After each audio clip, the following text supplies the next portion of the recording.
ihm auf dem Gestüt. Ja? Und der unterschreibt, ich war wirklich auf seinem Gestüt, es gab Lasagne, die ist jetzt noch schlecht. Ne? Pferdefleisch stand da, sag ich nur so. Aber echt, der ist witzig, der ist wirklich witzig. Der Wendler, das ist einer, der klaut euch das Portemonnaie und hilft nachher beim Suchen.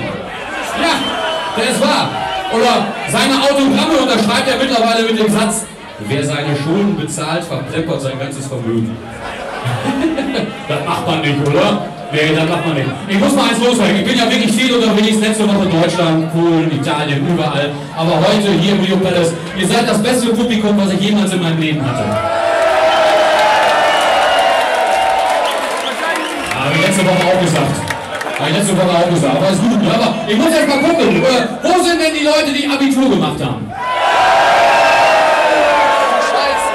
Wo sind die Arbeiter?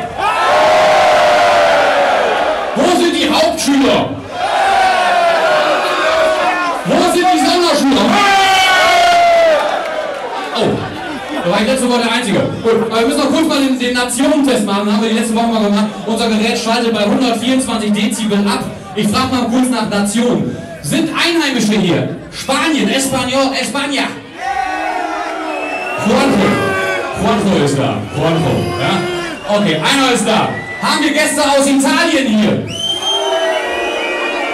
Hey, die machen Kreuzfahrten.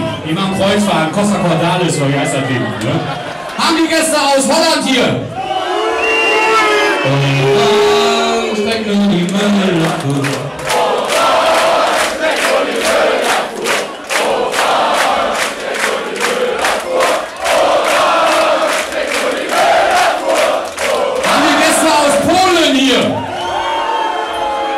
Nee, die machen nur Après-Ski und dann klauen sie uns die Skier weg. Ne?